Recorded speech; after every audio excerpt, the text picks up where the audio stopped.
Gente, tudo bem? Gente, olha só, hoje para comunicar o seguinte a vocês. Vocês vão assistir agora uma entrevista que eu fiz, que eu dei, tá? Para uma rádio lá de Portugal. Vocês vão ver só o bate-papo que eu dei. Respondi as perguntas que eles fizeram pergunta para mim sobre o meu blog, por que eu resolvi fazer esse blog, e também algumas coisas que eu falei também sobre a época da ditadura. A edição foi muito bacana, a produção, vocês trabalharam, olha gente, muito bem, muito obrigado pelo apoio de vocês, e realmente a minha produção deu um show realmente, tá? A entrevista foi na minha residência, tá bom? E curtam que vocês vão gostar, porque eu respondi sobre o blog, por que eu resolvi fazer os contos urbanos, e foi uma entrevista muito bacana, muito descontraída, tá bom? Desde já vou ficando por aqui, sempre agradecendo a todos vocês. Ronaldo César. Valeu, obrigado. Fica com a entrevista. Valeu, obrigado. Forte abraço. Valeu. É por aí. Tchau, tchau.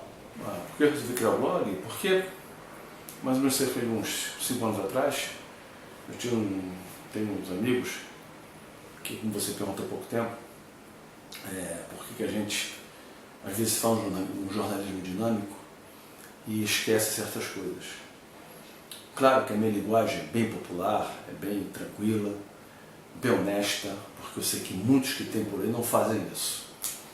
E resolvi fazer esse blog porque um blog, engraçado, o pessoal vê blog hoje como se fosse assim uma coisa, algumas pessoas têm até preconceito e tudo, mas tem blogs maravilhosos. Eu conheço N jornalistas, amigos meus, colegas, que tem blogs fantásticos, entendeu? Por que o meu blog é diferente? Que é vídeos e comentários. Então tudo que é aquilo, às vezes a mídia grande não tem coragem de falar, às vezes a mídia sensacionalista não faz nada, ela só apela para o sensacionalismo. Não, eu mostro o jornalismo nu e cru, com opinião política e social, que realmente é o dever de qualquer jornalista, informar o fato. Mostrar o que houve, realmente mostrar a opinião, como você me perguntou há pouco tempo, o que eu vejo no blog. Eu vejo no blog uma porção de coisas maravilhosas. Eu vejo no blog, tá? Às vezes informações que sinceramente, que o famoso, né, o aquele doutorzinho, né, que todo mundo vai pesquisa, né, na internet, para bom entendedor, minha palavra basta. Às vezes o doutorzinho não te informa aquilo, mas um blog de um colega, um blog de um médico, um blog de uma advogada, de um jurista, isso vai me trazer realmente uma informação que eu quero. É a chamada dosagem do saber, né? A dosagem do saber é uma coisa fantástica, né? Há muitos anos atrás, o Nelson Rodrigues dizia isso, né? A dosagem do saber é aquela que você vai perguntar, quando você menos espera, ela vem e te dá a resposta. É isso que é bonito, isso que é bacana, entendeu? E dizer a vocês realmente qual é o comportamento humano certo, errado, veja bem, nós jornalistas, nós somos formadores de opiniões, tá? Claro que eu tenho uma opinião formada sobre aquilo tudo que eu realmente eu vi acontecer, ver o fato, eu estava ali, comprovei, acertei, ponto. Mas aquela história, dizer que a gente sabe tudo, isso é uma pura ilusão, tá? Não existe um jornalista dizer que eu sei tudo, isso é mentira. Eu conheço pessoas que já fizeram doutorado, inclusive eu sou uma delas. Eu tenho um colega em São Paulo, eu nunca tive com ele em pessoa, mas sei das histórias dele, fantástico, um cara chamado Caio Túlio. Inclusive falo dele, comento sobre ele num dos vídeos que eu fiz falando do Caetano Veloso, que vocês já viram, né? O Caetano Veloso Puto 5. O Caetano Veloso Puto 5 está aí, vocês vão ver, tem no meu blog, já está no YouTube, está no meu canal, tá? Que aquilo ali realmente, quando eles me perguntaram sobre aquela opinião minha, eu disse que aquilo ali para mim servia, tá, como se fosse um desafio. Mas não aquele desafio de dizer que eu vou fazer isso, fazer aquilo, não. O blog ele foi feito justamente para isso, porque aquela história, a gente quando resolve fazer uma coisa nossa, uma produção nossa, tá, é porque nós estamos realmente de acordo com aquilo que nós vamos fazer, ou com aquilo que nós fizemos, ou com aquilo que ainda vamos fazer, tá? Então essas três opções nós guardamos dia a dia conosco. Não é que seja, veja bem, não é que seja um segredo, não é isso, não é que você sabe mais ou menos, a informação está mais ou está acima ou está abaixo, não é isso.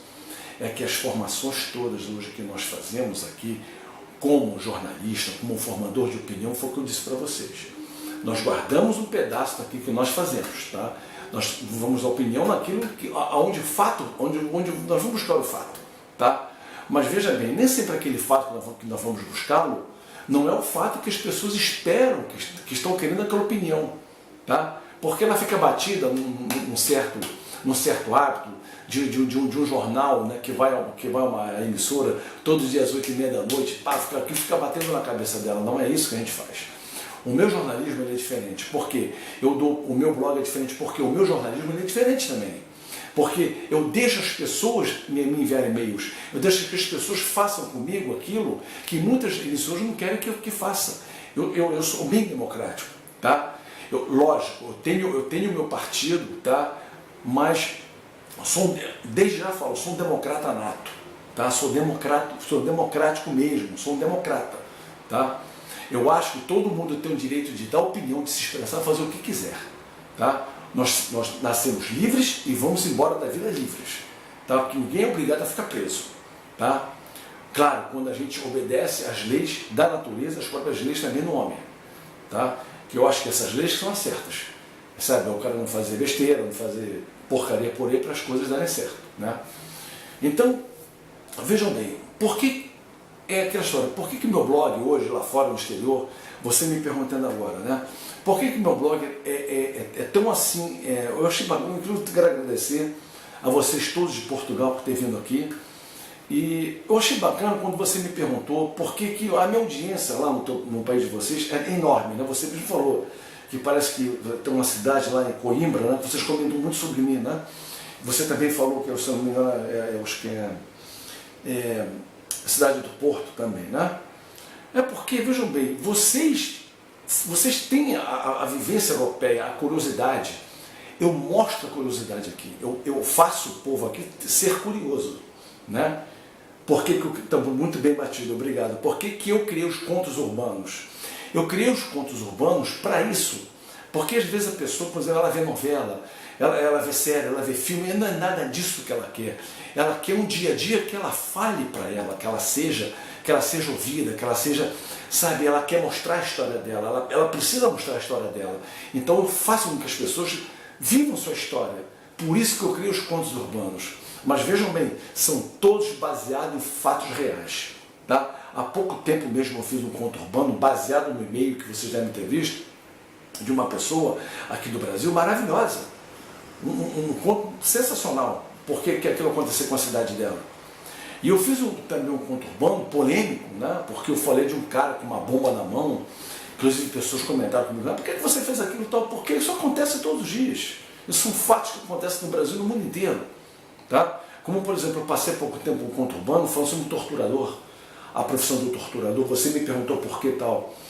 E era aí que eu queria chegar. Tá? Na nossa época de ditadura aqui no Brasil, vocês, é impressionante, mas esse país aqui viveram épocas estrondosas na época da ditadura. Poucas pessoas sabem disso. Tá? Como há pouco tempo eu fui obrigado a engolir um documentário, tá? Inclusive passa nesse canal maravilhoso, mas um documentário chamado Contra-Golpe de 64. Não existia contra-golpe, existia um golpe realmente de Estado. Tá? Tanto do lado direito também como o esquerdo também errou demais. Os dois lados erraram. Tá? Eu não vou daqui dar uma de puxa-saco, porque uma repressão foi pior. Óbvio, muito óbvio, claro, que a direita matou muito mais que a esquerda. Tá? Os dois lados, que eu disse, os dois lados erraram. Tá? Tanto de um lado quanto de outro. A realidade não é crua nesse país. Só que poucas pessoas sabem disso.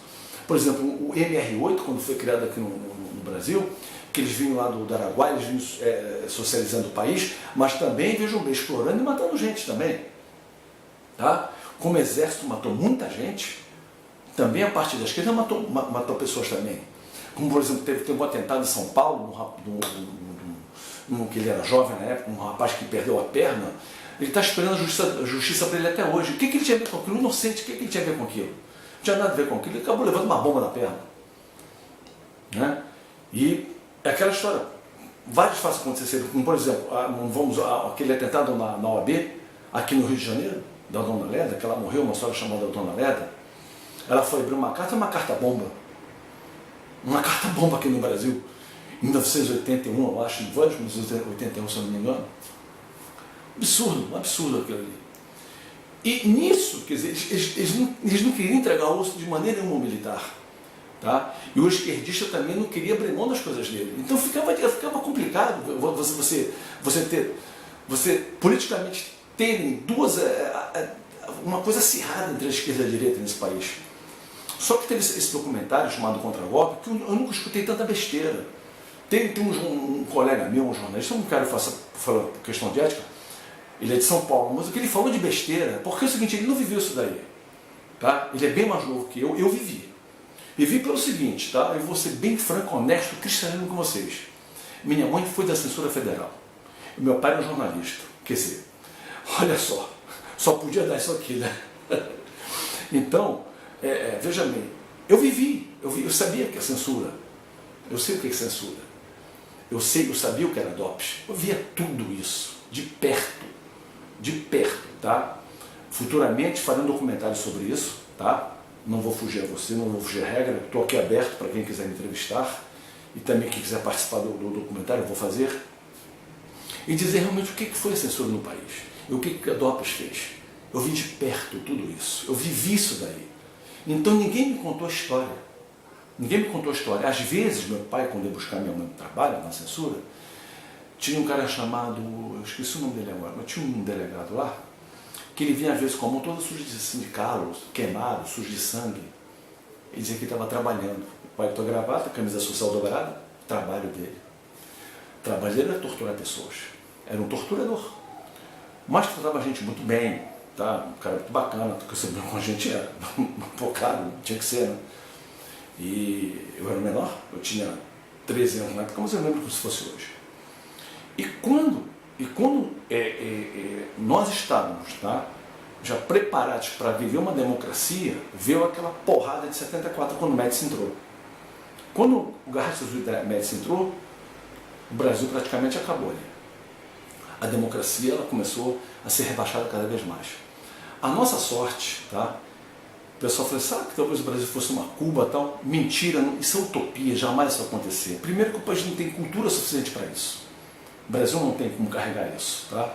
Um povo completamente semi-analfabeto. Tá? Onde hoje 82 milhões de pessoas são semi-analfabetas, eu não posso acreditar que um país desse seja de esquerda totalitária.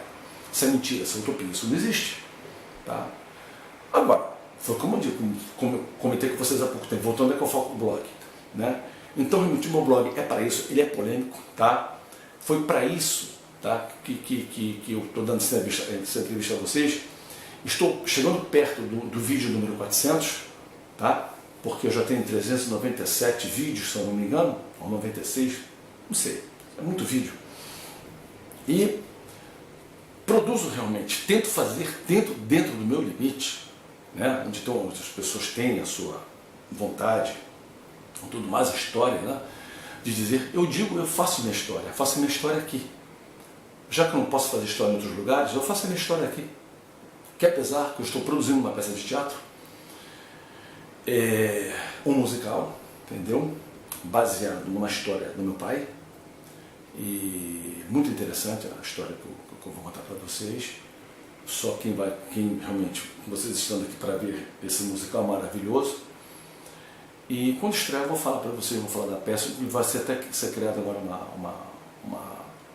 uma página, uma rede social sobre a peça. Vocês vão gostar muito, né? E basicamente, gente, é isso. Eu quero agradecer a todos vocês por vocês terem estado aqui. Eu realmente faço parte de uma grande maioria, como esse país todo, tá? Faço parte da maioria. Obviamente amo, tá? Amo estar sempre informado com tudo, faço tudo, na minha opinião, dentro da maneira certa, procuro andar o mais certo possível dentro da minha, tá? E eu espero que realmente eu tenha dado a colaboração para vocês e ter falado sobre o meu blog, sobre o realmente que eu faço, sobre os meus trabalhos. Não escapo de jeito nenhum das coisas. E digo para vocês, não é questão de colocar a cara a tapa, coloquei minha cara a tapa, não. Eu faço, realmente eu falo a minha opinião, que tem que ser falada. Porque se eu tiver que partir para cima e dizer a verdade até o final, eu vou ficar até o final falando a verdade, eu não vou mentir não. Nem que eu quebre o pau com todos os meus amigos, qualquer pessoa que goste de mim ou não. Tá? Eu não estou aqui para agradar a todos, né? Eu não estou aqui para agradar ninguém. Eu estou aqui para formar opinião, o meu público, tá? Que eu tenho um público enorme, que eu sei disso, aí, principalmente no país de vocês, Portugal, e Europa inteira, eu sei, mas dou a quem doer. Se eu tiver que falar, eu vou falar. Não interessa se vai doer ou se não vai doer. O que me interessa, sim, é a minha opinião chegar para as pessoas que necessitam raciocinar e saber da opinião delas depois. Eu não estou aqui, tá, para segurar ninguém, para forçar ninguém, para forçar barra nenhuma. Estou dando a minha opinião, como faço isso com o maior amor possível dentro das minhas opiniões, dentro do meu blog. Tá? A opinião aqui é minha, ou de vocês também. Tá? E para encerrar, a última pergunta do meu amigo aqui, Carlos Lisboa, né, seu nome, eu vou te falar uma coisa, Carlos. Eu gostei quando você perguntou em que época hoje nós vivemos. A época que nós vivemos hoje é a época, você desculpa, que o Brasil vive hoje, é a época do abandono. É a época de um ministério que não sabe nada, de um ministério público que não age para nada, e de um ministério público, lamentavelmente, ele fala isso para você, onde as nossas leis são arcaicas e ultrapassadas. Tá? Estou te dando opinião real, porque eu não vejo nesse país Brasil, infelizmente, uma corrupção ser tão bem tratada como aqui. Eu não vejo nenhum país fazendo o que o Brasil faz. Tá? E essa utopia de dizer que nós somos a quinta economia do mundo, você mesmo sabe, isso é mentira. Tá? Isso é uma calamidade falarem isso. Isso é uma utopia, isso é uma sacanagem com o povo brasileiro, com as pessoas de bom senso, as pessoas que estudam, que estudaram como eu. Tá? Dizer que o Brasil está lá embaixo, vai continuar na qualidade de vida aqui, infelizmente, é 20%. Como tudo aqui gira em torno de 20%. Tá? E dizer a você o seguinte, estamos longe de alcançar uma meta judicial óbvia. Nós não temos ainda esse estudo judiciário, vamos dizer para você, 100%. O Brasil pode chegar perto dos 40% aí, em algumas leis que ainda estão engatinhando, tá? Leis arcaicas que nós temos, tá? E um país completamente laico. É o que eu tenho para falar para vocês, e minha opinião é essa. E digo para vocês sempre, tá? Ronaldo Vise comentários, tá bom? Obrigado a vocês, muito obrigado pela oportunidade. Obrigado.